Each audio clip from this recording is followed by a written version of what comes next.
Before we get started, we'd like to give a huge thank you to our sponsors, Lawmatics and CallRail. Hey, Guy, happy anniversary. We're 50 years old.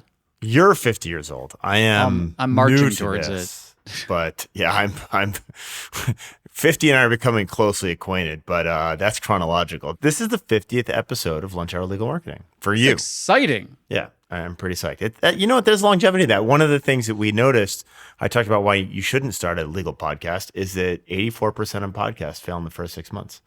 And yet here we're still going. We're chugging along. Here we are, failing way after that. Way after that.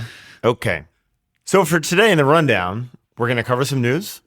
We're going back to one of my favorite segments, By the Numbers, and then back by popular demand for 2022, Conrad's Crystal Ball. Welcome to Lunch Hour Legal Marketing, teaching you how to promote, market, and make fat stacks for your legal practice. Here on Legal Talk Network.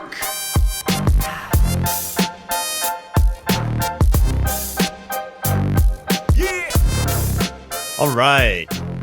Welcome to 2022, dear listener. Guy and I have a lot to go over today. We found that last year, our most popular show was this show, A Look to the Future. And so today we're going to be talking about what we expect to see in 2022. But as usual, we're going to start with some news.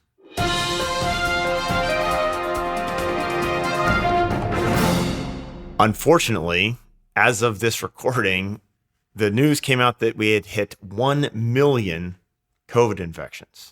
And along with that news, when Guy and I were planning on the show, we had been planning to talk about, hey, Legal Week is still on. So go to Legal Week. And this morning we got the notification that Legal Week has been pushed back. And Guy, the dates on that for Legal Week in New York? The dates for Legal Week, as I understand them from the updated website, which I've now lost, is March 8th to 11th. There you go. All right. So let me try another throw to Guy. Hey, Guy, the other piece of news that we wanted to cover was the vicinity algorithm update, spoken intensively by Joe Hawkins from Sterling Sky. When we were planning for the show, you said this looks like one of the most significant algo updates. Can you talk about what's going on with the vicinity algorithm update? Yeah, I'm usually kind of a hater on the FUD that us marketing people do on these updates, but this one's actually pretty significant from what I can tell. It's still kind of early. Looks like it started at the end of November, beginning of December. Like Conrad mentioned, check out Joy Hawkins, Sterling Sky, vicinity update. Just search Google, I'm sure it will come up. But this is the first real significant action, I guess, that I've seen to reduce the number of firms that show up in LocalPack that have keywords in the business name field, which has been a huge problem. So I think that's a positive thing from my perspective. So check it out. Hey, Guy, do you know what time it is? I do not. It is time for By the Numbers. All right. So a couple numbers. I wanted to thank the folks at Justia. They put together a really nice By the Numbers for 2021. And one of the things that really jumped out at both of us is that the respondents to their 2021 survey, the big number here is 17%, are eliminating Google Ads from their 2022 marketing plan, which is interesting. We'll get to it, but I think there was a significant number that were going to start Google Ads in 2022, and we had talked about this in the prep for the show. That just sounds so like Google Ads and lawyers, right? So you got a bunch of people who tried Google Ads that are like, I'm never doing this again, and a bunch of people who have never tried it who are like, I'm going to try it in 2022.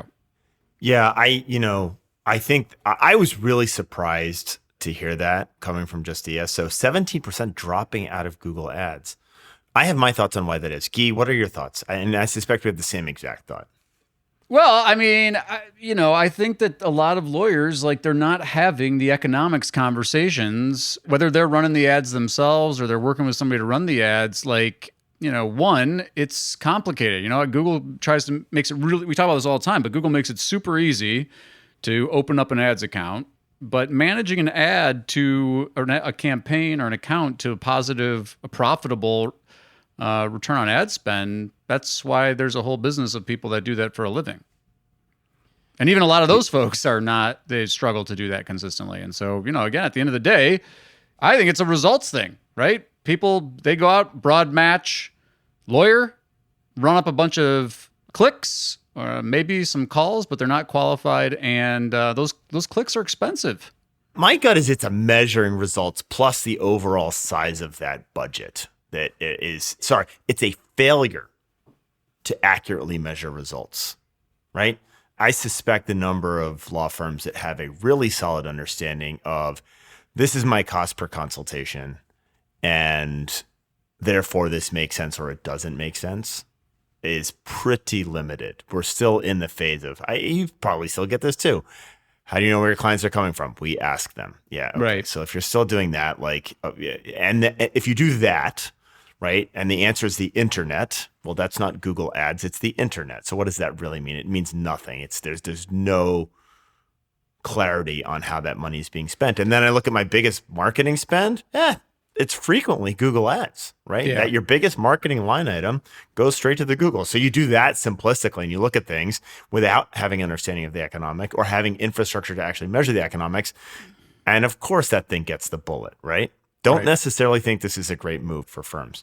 The other thing, Guy, is 11% said they're removing local service ads, right? Yep. Those are big numbers. Yeah, and I think the other thing too, you had alluded to this, but I think it's worth calling out again too, is, and we talk about this with lawyers all the time, but you got to lock intake down first because, yes, lawyers, especially if you're brand new to advertising, you're like, oh, if I spend money on ads, people will call, they'll leave me a voicemail, they'll send me an email, they'll do a lot of things to try to get a hold of me, and they won't. They're going to bounce right off of that page. And if you're not locking intake down, responding quickly, handling intake professionally, helping them find the answer they're looking for, or, if they're a great fit for your firm, signing them up right there, yeah, no surprise, you paid for a bunch of clicks and you never converted anybody to clients. And this is why, especially with the LSAs, I have this conversation frequently, should we be investing in LSAs? And the answer is, and I don't like this answer, but it is frequently how well run is your intake? How well run is your firm? If you are a smoothly oiled, the answer smoothly oiled. Smoothly oiled. This sounds like a suntan lotion advertisement. If you are a well-oiled machine, now I'm not mixing my metaphors. If you're a well-oiled machine, LSAs might work really well for you, right? But if you are just starting out and half of the time you don't answer the phone when it rings, maybe not a good move. Hey, well, and look, ads aren't right for everybody. I was just having this conversation with a lawyer on LinkedIn. He was talking about referrals, and look, referrals are amazing. You should be building relationships, marshaling the evidence of your great reputation for client service and competence as a lawyer. And if your firm is running and you're growing and hitting your growth objectives and your lifestyle objectives without advertising, fantastic. The ads they're just not for everybody. It depends on how your firm's built. It depends on, we talk about this all the time, where you're trying to go, what are your objectives? But, incrementally, it's very difficult to scale referrals, right? That's not to say you can't do it, but it's a different ballgame. And the other thing too is, it's not ads versus referrals. That's the other one that drives me nuts. Yeah. It's like, oh, I'm a referral-based business. We don't do advertising. Okay, fine. Or I'm an advertising business. Should I be trying to generate referrals? Like, what? Why are you trying to fight these? They should be working together. And guess what? A good ad campaign that has some good retargeting in place, fantastic way to have those referral relationships and advertising working together to amplify your reputation for being a great lawyer. I mean, the only reason you really shouldn't be thinking about referrals is if you have deliberately chosen to be a high volume, low cost, bad experience provider. Right. Or you're a jerk and no one in your community likes you, right? So it's like no one's going to refer to you. With the self-identifying jerks, please step forward. Totally. Okay, but going along those lines, you were talking about not spending money on these things. One of the things that I got out of Tim Stanley's, by the way, Tim Stanley at Justia is one of my favorite people in this industry. He is also, just like Guy and myself, a rabid Michigan fan. So the three of us are going to commiserate over last week's horrendous performance on the gridiron. That is a different conversation. But 55% of the participants to Tim's survey said they're spending less than 5% of their revenue on marketing. Was that right? I'm kind of aghast at that. Are you surprised, Guy? No, this keeps coming up. I mean, we're going to talk the ABA's 2021 tech report related to web marketing too. Having a budget is a business thing. And so here we are. And we've made progress, right? But, we're not having the conversations that we had in 2007, 2008, where it's like, I don't really know if people are going to use the internet to hire lawyers like me. Like, we made progress from there. But like, it's time to grow up. Like, you want to know why. You see all these reports, lawyers are struggling, revenue's down. And like, yes, I get it. There's a lot of impact of COVID and that kind of thing, no question. But how can we be surprised at all when we see that the overwhelming majority, number one, as we're talking about the tech report, which you check this out too, the ABA tech report, you can go just search that and it'll come up. But most lawyers, they don't even have a marketing budget. Marketing budget, what's that? And then those that do, the budget, it's a very small budget based on the fees that they're generating. And then, of course, there's like, I got no budget, but I actually put a plan together for my goals in 2022, and it's massive, right? Goals are up, budget's down. That's the classic annual planning session. Champagne tastes with a Michelob budget. Michelob. I haven't heard that in a while. I was trying to come up with a bad relic of a beer, and I came up with Michelob. Sorry for those of you. Is that from Wisconsin? I can't remember. I don't remember either. Okay, yeah. So I mean, we've talked about this a lot in the past. Like, know where you want to go and make sure that you have enough gas in the tank to actually get there. Right. Start with that. We're talking to a lot of law firms right now. Beginning of the year, what are your plans for 2022? We want to grow. Good. How much? Yeah, it looks like there's one thing they are spending money on, because as the tech report showed us, in 2018, only 77% of respondents said they even had a website, and that's up to 94%. So, hey, a bunch of people between 2018 and 2021 decided finally, hey, now's a good time to get a website. And 20% of you still have your website from 2018. Right. And sadly, a lot of those lawyers who finally were like, okay, I get it. The internet's a thing. It's actually happening. And I can't actually see people in person. So I better have some kind of web presence. Now they're going to go through the evolution of, oh, I set up a website, so now I can just sit and wait for the phone to ring, right? That's what happens next after you launch your first website. And you can't wait for the phone to ring. So again, coming out of the ABA, 17% of law firms. I think this is a positive number, but 17% of law firms said you can book consultations available through the website. And why is that positive? It's a lot higher than I would have thought, to be blunt. Okay, so that you're just more of a measure of your cynicism than anything else. Now, on the other side of that is like, hey guys, there's this thing called COVID where we're not supposed to be hanging out in a room together. So if you're not in that 17%, what are you doing? Well, I think this is be able to book a consultation. So this isn't even like actually have it. This is book it. Like, you can't even book, like, you come to the website and it's like, I can't even schedule a consultation with your website. Like, it just has a, I mean, maybe it's not fair because maybe they're talking about like, well, if you have your phone number listed, then maybe that's your ability to book a consultation. But well, I guess in all fairness, like, there's a lot of vetting that frequently needs to be done before. Like, in many cases, you want to have that front desk vetting those consultations. So you're not but you can do that and still capture the contact, right? I mean, come on. 37% of a blog. Yes. 37% of firms have a blog. I'm going to guess 90% of you haven't written anything interesting in that blog in the last 6 months. Well, and many of those probably have written nothing because they're outsourcing the blog content to somebody else.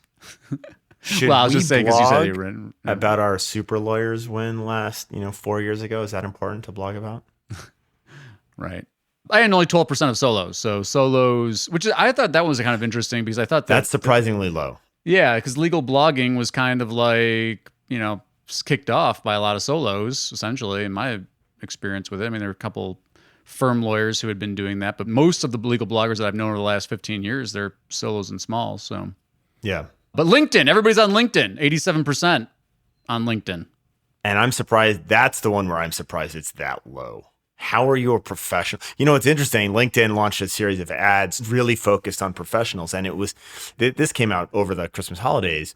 If you look at those ads, what LinkedIn is really trying to do is it's an aspirational ad saying you are professional. Basically, no matter if you have a job, you're a professional and therefore you belong on LinkedIn. So for the 13% of lawyers who are definitionally a professional, you're in a professional profession and you don't have that LinkedIn profile, I have to ask, what are you doing? What rock are you living under? No, they're the same people. I'm a referral-based, word-of-mouth business. No, but like that's the internet. Whole point. So the beauty of LinkedIn. So if that's you, in the unlikely event that you don't have a LinkedIn profile and you listen to a podcast on marketing, for Carl, who's the only person who fits into that specific Venn diagram, LinkedIn is killer for name search, right? SEO, name search, LinkedIn. It is a great place when people get that offline referral to vet you online, which happens all the time. So get thee on LinkedIn. All right, let's take a break. Smart firms use CallRail to track where every lead comes from. PPC, LSA, organic search, or even offline ads. CallRail tells you which channels drive your best leads. CallRail even integrates with your favorite CRM or practice management tools to help manage your leads and see the ROI on your marketing investments. Know exactly which marketing tools work. Plans start at $45 a month. We recommend CallRail to every single one of our clients.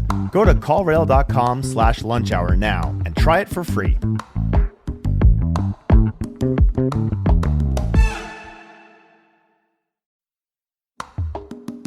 If you're like a lot of lawyers that we talk to, you're trying to grow your firm, but you're having trouble doing more in a day than just managing your systems.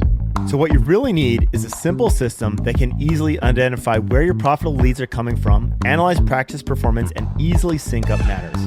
Now, I've got to admit, I'm both an investor and advisor to Lawmatics, and the reason is I'm super excited what Matt's building over there. So you don't have to change your entire system. Lawmatics easily integrates with MyCase, Clio, Smokeball, Rocket Matter, and lots of others. So take a test drive today with Lawmatics to make client intake easier. Lawmatics.com.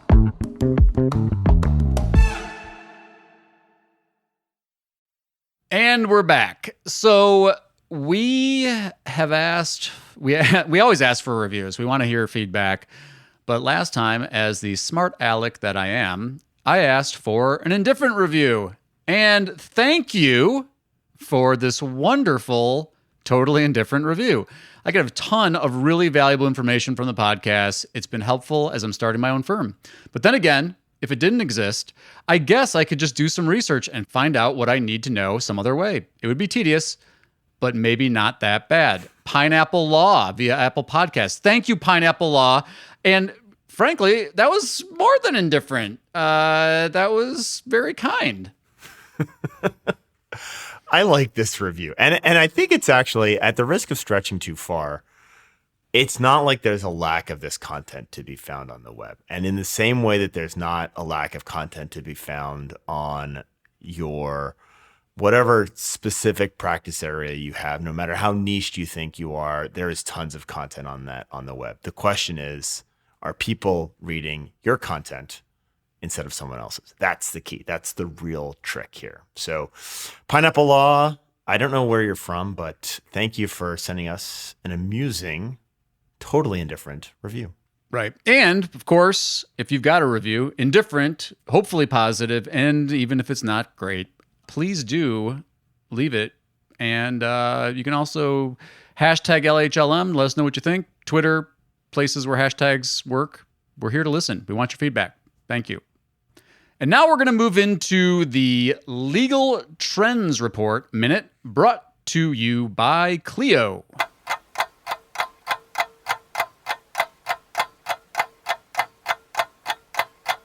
So we're going to talk client intake. This is from the Trends Report. You know, similar to data that they reported in 2018, traditional forms of communication remain the top preferences among clients when at the first stages of a legal matter. So phone comes in 71%, kind of a no-brainer. I think everybody knows that. In person, 71%. And so And again, we're talking just and when they initially reach out to a law office with email and text coming in at 59% and 53% as alternatives. And so, I mean, look, I think that we've talked about this before, but it's not as simple to say like remote everything, right? Some people want to still see you where you can safely. It's interesting though to see texting, to me, jumping up so much, right? Over half of people prefer text. I mean, I will go so far to say, I mean, the video thing is a no-brainer. The text thing is it is surprising and yet not surprising. Let me put it this way. If you have not had a significant interaction with a prospective client over text, maybe you're not being available in the way that your prospective clients want you to be available. Because there are lots of anecdotes as you talk to each other about the prospective clients that you're talking to over text. It is very, very prevalent. And I would really encourage you to think about, like, if that's not part of your communication strategy with the prospect, you're probably missing some of those prospects because people like to communicate that way. It's weird to me, but that doesn't matter. You're old. I'm old. I'm knocking on 50, as we said. And when it comes to a first meeting or consultation, the most standout takeaway from the survey data is that video conferencing ranked very highly among consumers. In-person, 76%, still the most commonly preferred. Phone, 70%. Next most common, video conferencing at 58%. Maybe it's a standout takeaway. I'm not entirely surprised as we've moved into this pandemic mode here. But it is a shift. Certainly I think what they're calling out here is a shift from the 2018 data.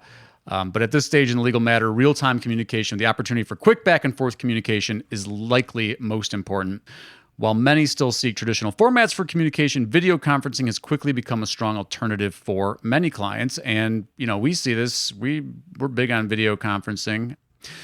To learn more about these opportunities and much more for free, download Clio's Legal Trends Report at clio.com/trends. That's Clio spelled CLIO. All right. This is the time that we're really here to talk about, which is Conrad's crystal ball, the return. Conrad, do you have your crystal ball out? I do. I'm firing it up. I'm plugging it into the USB socket that is required to make it tell me the future. But as I gaze into the future, Guy, what do we see here? Oh no, it's a freight train. It's not a crystal ball. We're in a tunnel and it is a freight train coming straight towards us. Okay, so the first thing as I think through the crystal ball of 2022, this is going to sound like a professor, but there are a whole bunch of exogenous macroeconomic factors that are really going to impact the economy as a whole. We talked about COVID crossing 1 million cases. That came out yesterday. The supply chain issues are going to persist. COVID is going to continue to mess up the supply chain. Inflation is going to have to be dealt with, right? Fed is going to be hiking interest rates. There's going to be the pre-election cycle gong show of 2023. So there are a lot of things that have nothing. Yeah, we may need to keep that gong show around for all of this year as the year kind of progresses. But there's a lot of things that are going on that have nothing to do with the practice of law that are going to impact the practice of law. And so strap in, right? I was wondering, Guy, when we were talking about the move towards away from advertising, right? Away from Google Ads and away from the LSAs, are people just getting nervous about more chaos in 2023, right? I don't know. Well, I mean, look, that's the standard move, right? When things are uncertain, business owner, recessions is a classic thing, the Harvard Business Review. People pull marketing dollars, right? It's the first thing to cut. And it's like also the worst idea because, as we've talked about, we'll have to put a link to the episode that we talked about this. But, if everybody's doing that, that's a great opportunity for you to take advantage of more market share. 100%. So yeah, we do need to find that episode. We did a great episode and I think we took data from Mike Ramsey and he was talking about how pay-per-click, the people who stuck it through when COVID initially hit were cleaning up because the market forces, so many people got out, simple supply and demand, they did so much better. So, I mean, we are this segment brought to you by Google Ads. Just kidding. But, we're aggressive marketers, so we think these ways, but it's really interesting. I'm wondering how opportunistic 2023 will be for people. But what else is going on, Guy? What do you see coming up in 2023 that has to do with the practice of law and not necessarily kind of just mad gong show chaos? Well, the positive side, I mean, I agree with a lot of the mad gong show chaos, but, I think that to try to find the silver lining is that it's forced, we've talked about this before, but it's forced a lot of lawyers to evolve. And so, early on it was, how can I start delivering services without meeting people? And if you're still standing now, you've hopefully solved that problem. Carolyn Elephant posted a question on Facebook about, we're going to say this and it's oversimplification, so disclaimer. But, if you had to start a practice right now, what kind of models would you be thinking, business models would you be thinking about? What kind of practice areas would you be thinking about? I thought that was a great question. There were a lot of great responses. If you're connected with Carolyn, you should go check that out on Facebook. But, the other side of that coin is that it's because people are in there, there's going to be a lot of stress. So what's stress do? Stress puts stress on marriages, right? So if you're a family law attorney, if you're a virtual family law attorney, I think that might be an opportunity. I was thinking bankruptcy, although we've been talking about bankruptcy, there are some issues with access to actually processing bankruptcies that are probably slowing that down. But that's, I think, on the horizon for a lot of businesses. I mean, if you're in I still think, especially supply chain, if you're in the restaurant bankruptcy business, that's still on the table.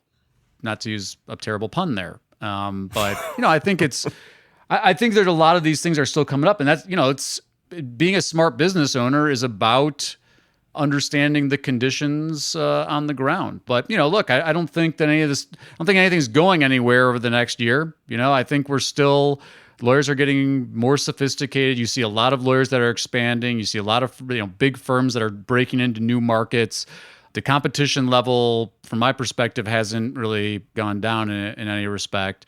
But I do think there's been a really good influx of information, coaching, help, and lawyers they're making that evolution to adapt to the environment, which is good.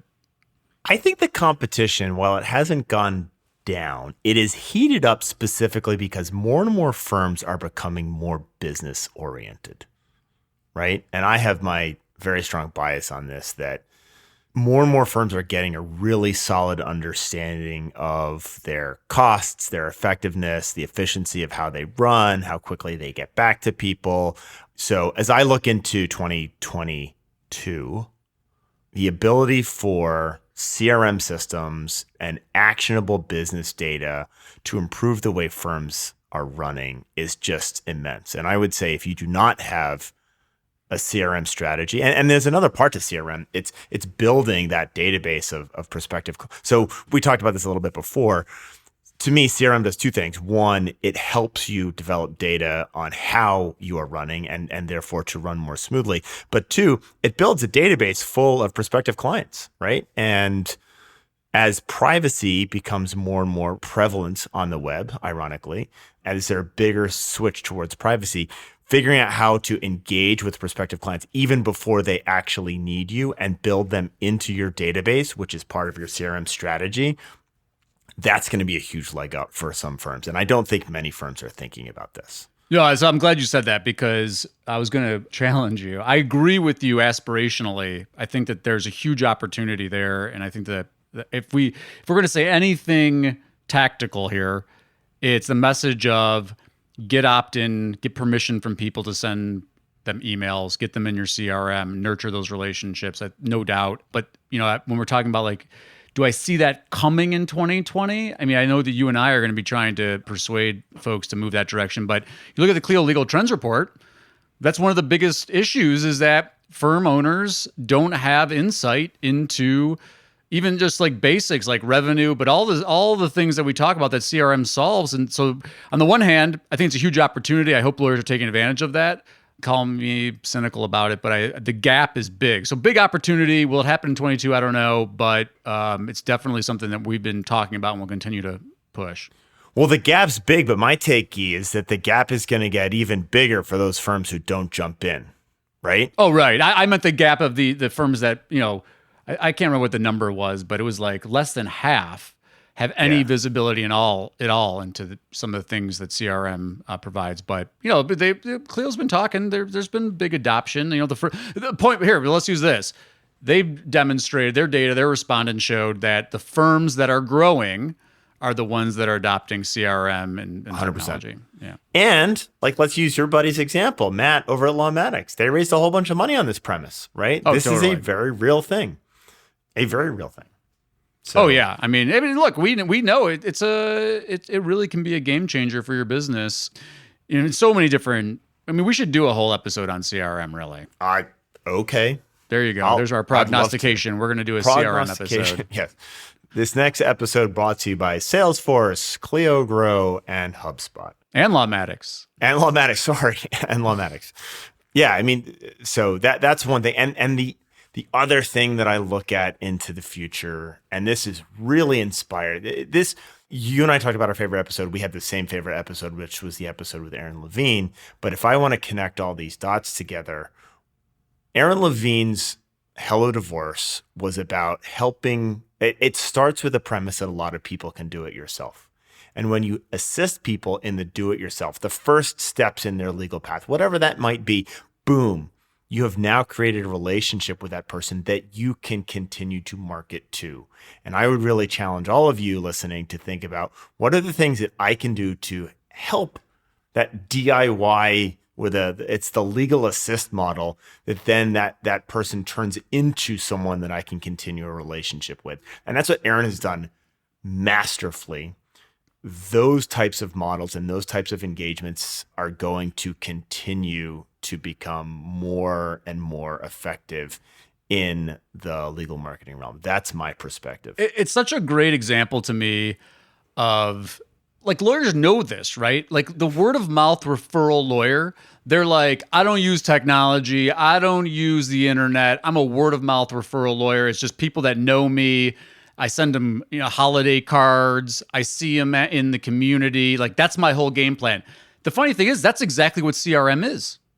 It just allows you to do that in a more organized and from the comfort of your own home and on the regular and mindful and intentional way.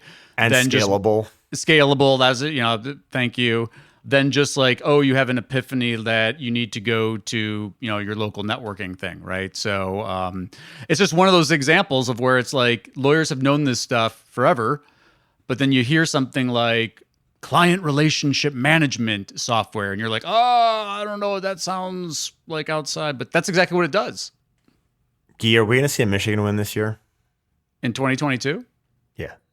Yeah, we'll see a win or two. I mean, maybe you, myself, and Tim Stanley from Just Ear should get together and watch the game together.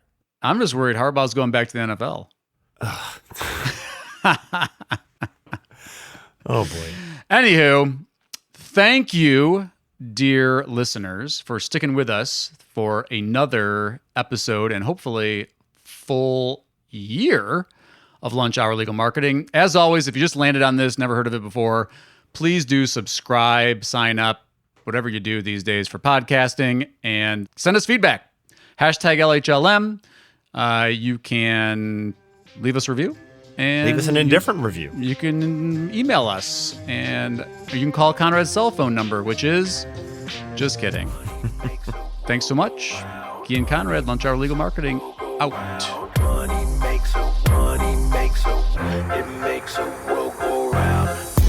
Thank you for listening to Lunch Hour Legal Marketing. If you'd like more information about what you heard today, please visit LegalTalkNetwork.com. Subscribe via Apple Podcasts and RSS. Follow Legal Talk Network on Twitter, Facebook, LinkedIn, and Instagram. And/or download the free app from Legal Talk Network in Google Play and iTunes. The views expressed by the participants of this program are their own and do not represent the views of, nor are they endorsed by Legal Talk Network, its officers, directors, employees, agents, representatives, shareholders, or subsidiaries. None of the content should be considered legal advice. As always, consult a lawyer.